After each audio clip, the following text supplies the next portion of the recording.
Good morning, Indianapolis, as we give you a live look at a very rainy downtown Indianapolis this morning. We're glad you're here with us, waking up on sunrise, 6 o'clock on your Tuesday.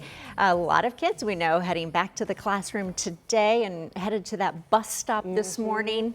Little rainy. Yeah, an extra shot of espresso for mom or dad that's having to get up those cranky kids, because sometimes it's hard enough, but when it's raining like this, they feel a little bit more sleepy. And we're going to show you our drive cam in just a bit to let you know what some of you are driving into this morning. And unfortunately, it's back to school for a lot of districts, particularly outside of Marion County. So the bus stop forecast a little soggy. Yeah, the windshield wipers on the bus will be definitely a going, but the windshield wipers go around. Swish, swish, swish. That's right. I was with you. How they go. I couldn't remember. I know the wheels go around. Wipers on the bus. There we go. That's right. Hey, we're getting back to school. We have so many schools. In fact, we were making some lists, but North Putnam to Kokomo, Mitchell, Mooresville, Lewis Cass, Greencastle, Yorktown. You're all headed to school this morning, but you're looking live with our dry cam from Scotty, and you can see the rain coming down. But places like Greensburg, we're headed back to school. The Pirates this morning, we've had downpours, and there's another cell coming in from Louisville, so we're going to have on and off rain, I think, for a while in Greensburg.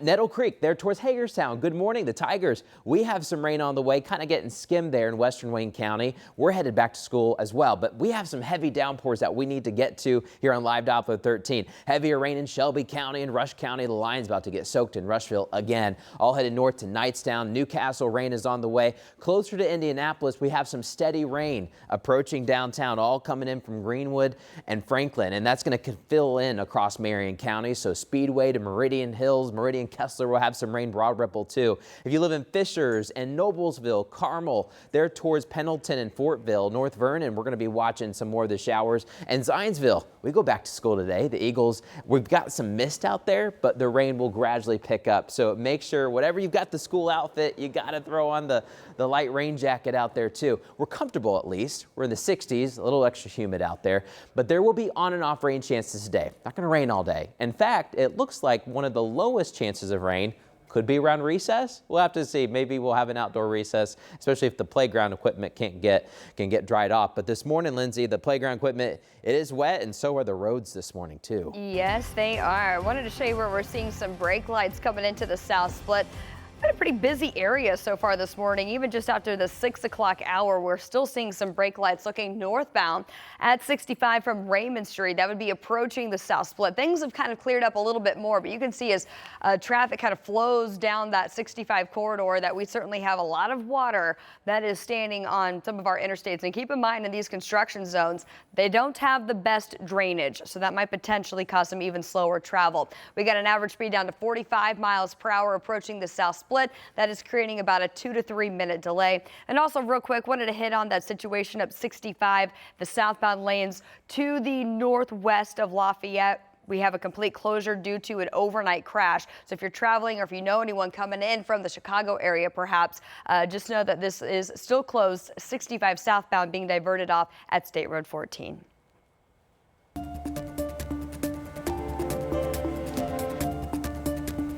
Thank you, Lindsay. Well, this morning we're seeing the immigration crackdown play out right here in Indiana, involving a student who attends Purdue University. Her name is Yeonsu Go. She's now free after she was detained by ICE and sent to a holding facility in Louisiana.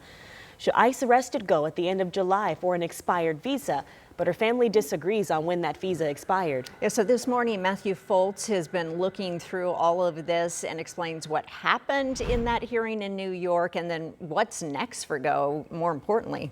Yeah, well, Julia and Jalea, right now we do know that the good news is she's back at home. So we're learning that Go was held for more than 48 hours at that holding facility in Louisiana. The Department of Homeland Security says Go's visa expired over 2 years ago, but this morning her lawyer is telling 13 News that that's not the case, claiming it doesn't expire until December. Now, photos from the Associated Press show the moments that Go embraced her mom after being released on Monday. 13 News is learning that it all began when Go was applying to convert her visa for the children of religious workers into a student visa so she could keep attending Purdue. According to her lawyer, who spoke to CNN, Go was attending a routine hearing last week in New York when ICE agents were waiting for her once it wrapped up. Now they're just relieved that she's been released from custody. We are overjoyed. We've worked very hard for our voices to be heard and to lift her up and to convey the message that Sue does not deserve to be in detention, and it's been heard. Now, that was Go's lawyer you just heard from. 13 News also spoke to her off camera. She says that Go will have another visa hearing later this month. So right now we do not know, we do know that she was rather released on her own recognizance, meaning that she is free while this case continues to move forward. Of course, we're still working to maybe speak with Go as well as her family to kind of get their side of the story. We did also reach out to Purdue as well. They say they are trying to contact her family as well. So lots of moving parts still to be played out in this case. Yeah, a little scary for her at such a young age. Thank you, Matt. Well, we are taking a closer look at a new partnership that is expanding immigration enforcement here in Indiana. Governor Mike Braun made that announcement just last week. So it is a pending agreement between the state and ICE that would actually delegate some federal immigration enforcement powers to state or local offices.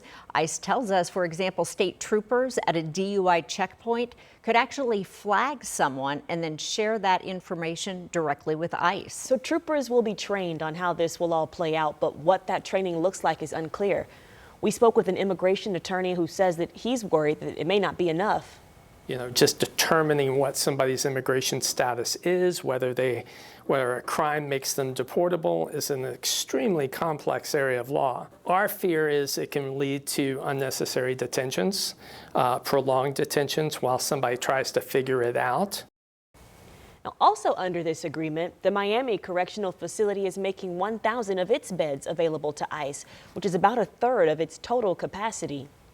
And new data suggests that ICE arrests across the state have increased significantly. Yeah, we're just seeing some of these numbers from the Deportation Data Project. ICE arrested close to 1,400 people in Indiana in the first 6 months of this year. That's an 80% increase compared to the same time frame last year. So just in June, Indiana saw more than 300 ICE arrests. 55 of those people had no criminal charges or convictions. Coming up on 6:07, new this morning, we're working to find out what led to a deadly crash in Jasper County. This video you can see from INDOT just before midnight, and that big plume of smoke and even fire that you can see here in black and white happened on Interstate 65 just north of Lafayette. State police quickly responded to this area near the Fair Oaks Farms. If you've ever kind of head up to New York, Chicago, you've probably seen this along the way. Right now, INDOT, at least 3 semis were involved in this crash. We know one person has died. At last check, police had shut down the southbound lanes of that highway. Neighbors say they're shocked this morning after 2 people were found dead inside of a home in Greenwood. So now detectives are trying to figure out how and when they died after neighbors say that they saw people around the home not too long before they were found. So police say that this all started with a welfare check at this home. When they arrived, they found 2 bodies inside of the home, and police said that the bodies had some decomposition but could not say how long they had been there. Neighbors didn't have a lot to say about the residents themselves other than a woman and a child possibly lived there. So now they're worried about how this happened in what they say is a relatively quiet area. It makes me sick. It disgusts me. I've been here for 20 years once again, and this is the first time anything like this done ever went on over here. Other than that, it's quiet. There is an autopsy scheduled for the bodies this morning. The coroner will release the names of the victims once all family has been notified.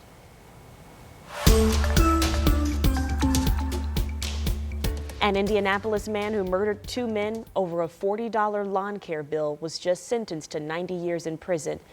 Michael Hendricks received his sentence after pleading guilty to those crimes. This shooting happened back on March 28th on Riley Place, that's near Prospect and Emerson. David Doty died from his injuries in June. James McGuire died at the scene. At the time, police say that Hendricks pulled a gun out of his pocket and pointed it at officers. An officer shot and injured Hendricks.